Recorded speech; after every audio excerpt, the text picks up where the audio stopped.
Yes, folks, it's Tales from the Jails with John G. Sutton. Do please like and subscribe. It's down there. Only takes a second. And there's a link to my latest book, which is out there. Yeah, as you can see. Yeah.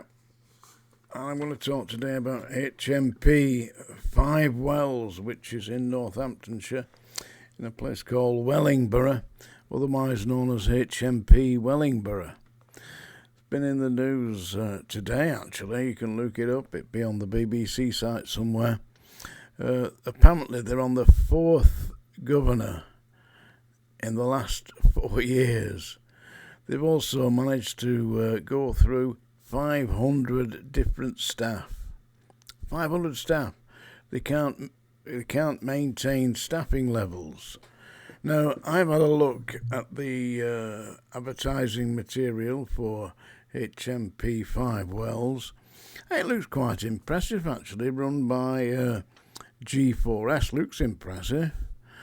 It cost £250 million to build.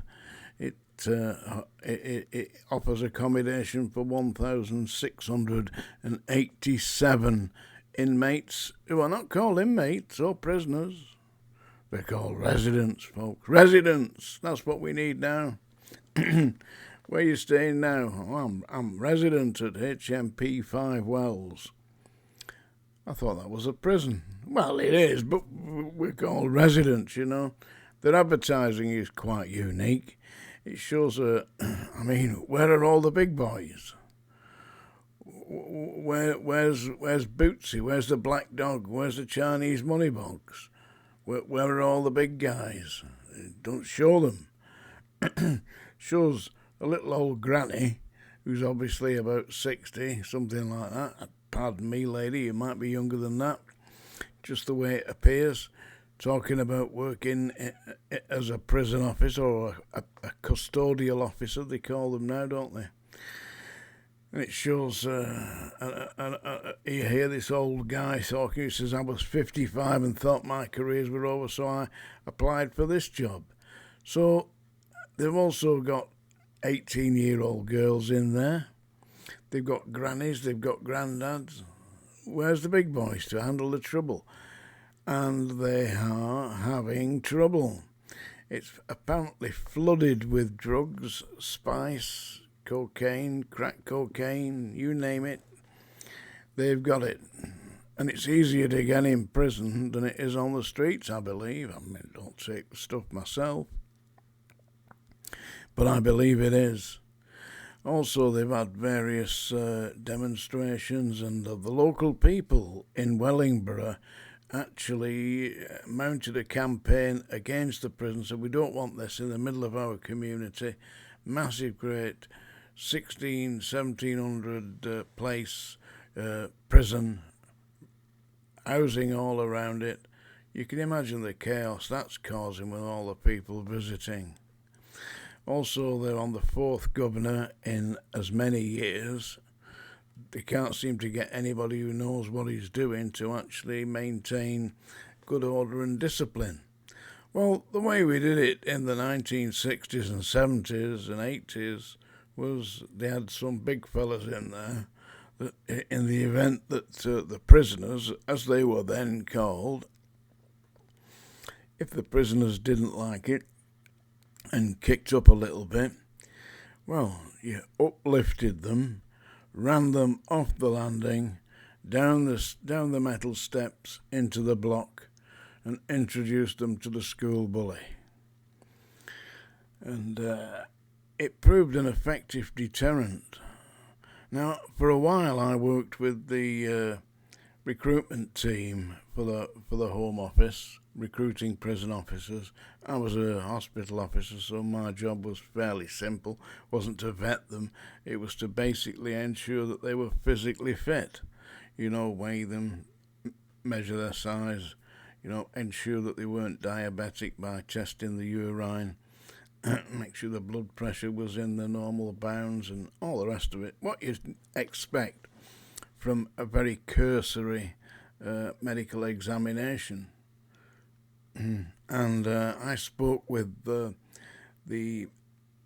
one of the chief officers who was in charge of the actual recruitment process and the interviewing. I said, there's some very strange prison officers working in the jails. I said, tell me, what exactly are you looking for when you recruit a prison officer?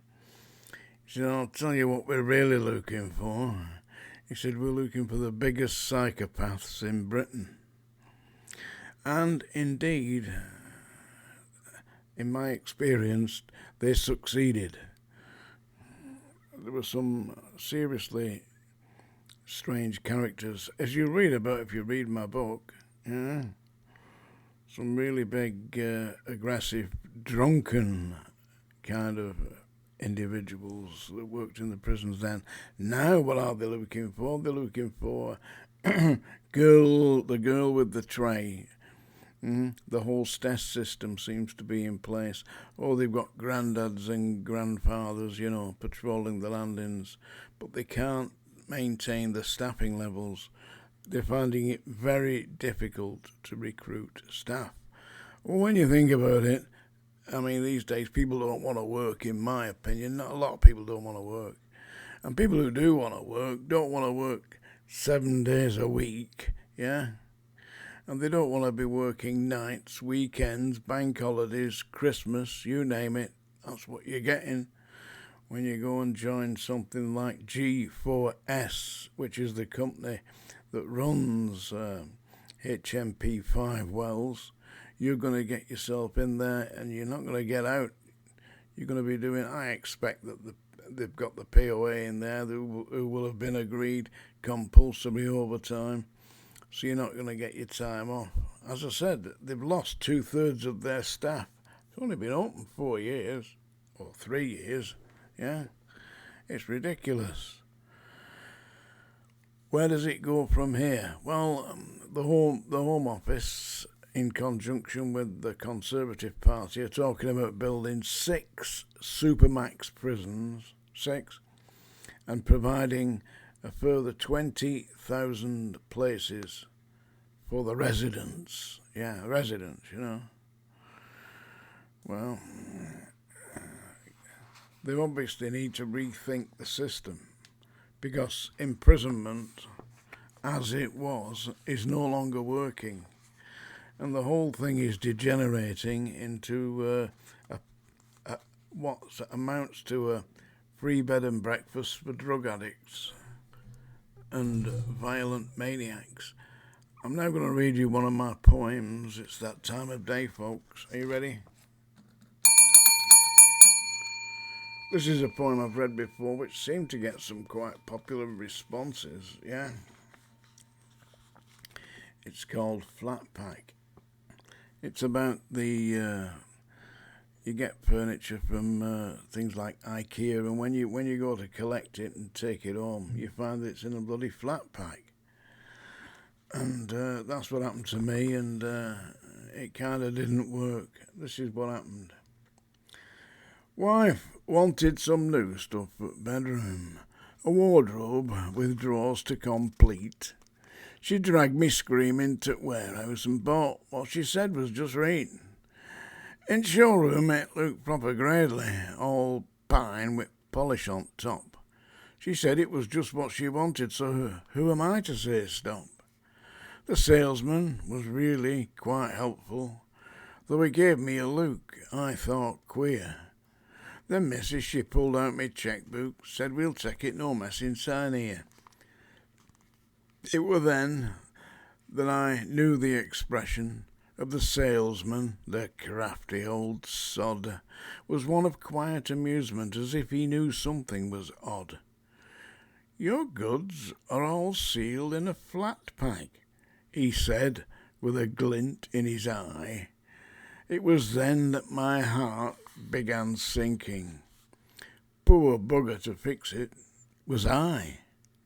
So I get the flat packed at motor, but could we get it inside? It were 9 foot wide ruddy wardrobe, smashed car rear door as we tried. At home, with my fingers all bleeding, I'd trapped them 'tween door and that pack. I were already wishing and praying she'd let me take bugger straight back. But my troubles had not even started. If only I'd known this before, I'd have chucked that flat pack furniture and not let it through me front door. The instructions were written in English. At least I recognised most of the words, but the directions and diagrams differed, and the drawings were really absurd. I counted the nuts and the widgets, the bolts and the dowlings and screws, the glue and the side clamps and hangers. This really was very bad news.